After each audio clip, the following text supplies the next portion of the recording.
Hi guys, welcome back to Ray's Rails. Today's video we're just running Postwar trains. I took a lot of stuff off the shelf that hasn't been on the layout in quite a while. I like the Searchlight car, that mainly spends its time on the shelf. A lot of these heavier cars that I made out of steel. Got my train masters out, my steam turbines, my military trains, my F3s. So I'm just going to take a quick walk around the layout here, make sure I didn't leave any tools on the tracks, make sure everything looks pretty good. You know, with these Postwar trains, sometimes you have some couplers release and that's not good.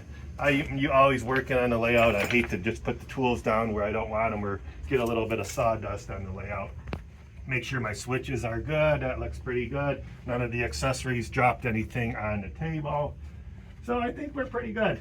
So I'm going to go to the other side of the table and plug it in. And I think we're going to get started with the Lackawanna Train Master. That one's been on the shelf for a while, and we're going to warm that one up a little bit. This is the Lackawanna Train Master. It's on the outside line.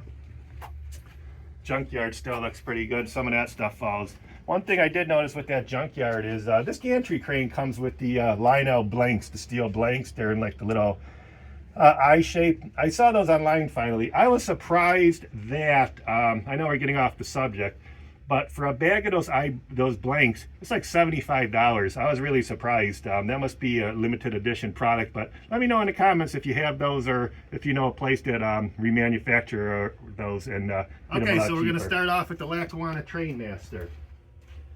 And here it goes, Lackawanna Train Master, leaving the yard. You can see this Postwar trains, you can barely hear me, these trains are so loud. And that's just one running.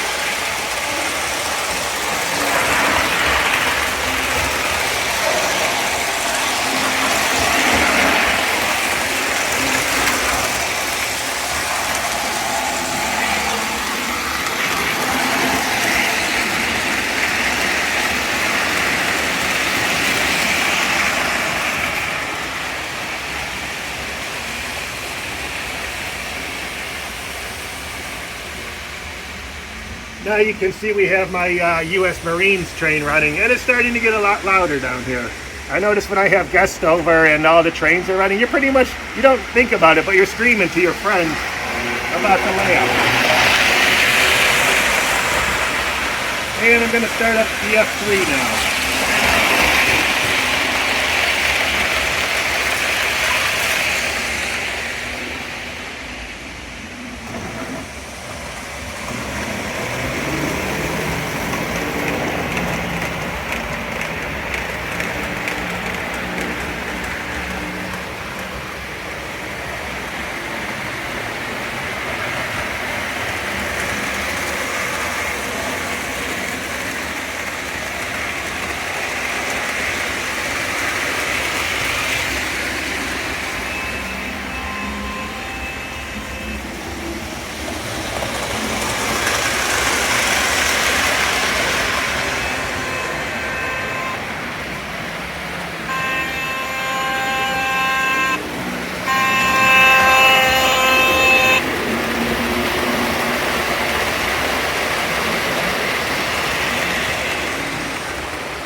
You can see what I like about that the 45 Marines car. It's a nice low profile train, so you can run that up and down grade, and you won't have to worry about it flying off the train as like one of your high cube box cars would.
So you can see, I'll show you the next time the F3 comes around with the 2500 series boxcars, we're going to stop it and we're going to let the steam turbine out of the yard.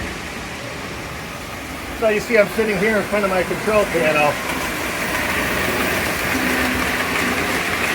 And what I need to do is switch the track. And now I'm going to change the turnouts here to let the steam turbine out. So all I have to do is I got my two switches here. Boom, boom, the switches are now changed. And now the steam turbine will be coming out.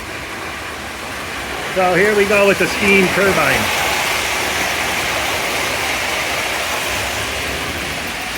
Easy as that.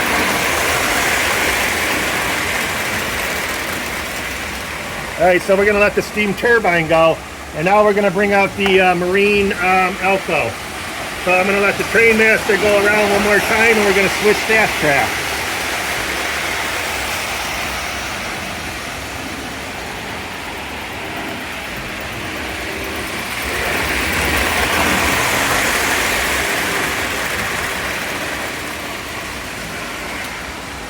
So that's as easy as bringing in the train master and flipping the manual switch.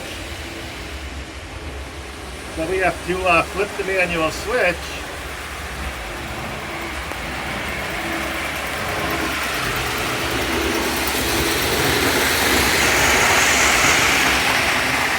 And now we have the marines cut out. So I'm going to race it around the layout and hit the other manual switch.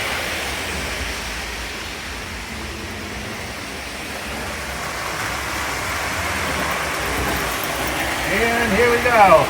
Alright, we should be all good with that.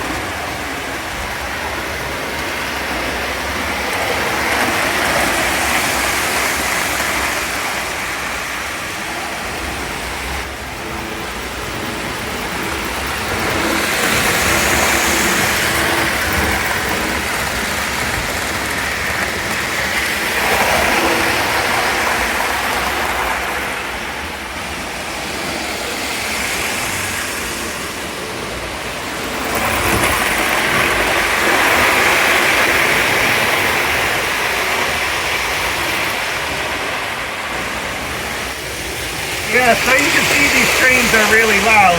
That's what I thought would be the fun part of this video. I have a corkboard underneath the tracks to dampen the sound more.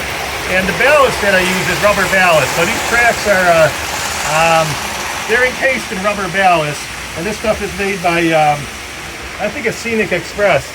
And this is the medium gray. They stopped making the light gray as you see on the track. So you can see this is a little bit of a different color. But I'm going to have to, I got a couple more sections of track that I need to ballast. And then I'm done with that. But it's just amazing how loud these post-war trains can be. Alright, so I'm just slowly start slowing these trains down and shutting them off. And you can see which ones are making the most sound. And you can tell me what you think and which trains are your favorite in this video.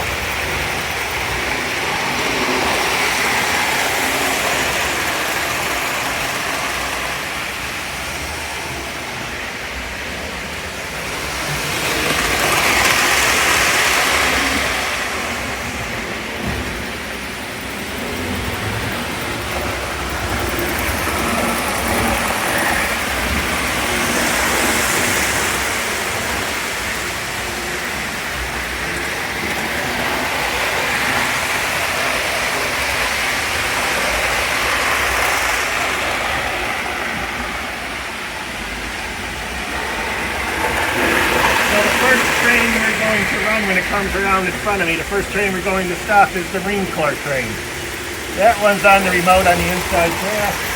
You can see it zipping around. We're going to shut that off when it gets in front of the control panel.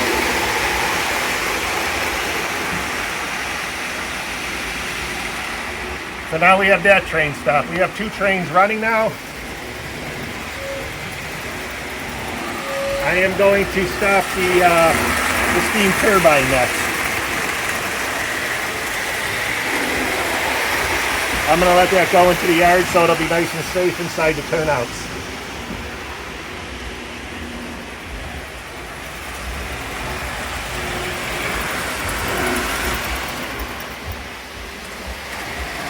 And now we just have the United States Marine Corps train running with the military thing.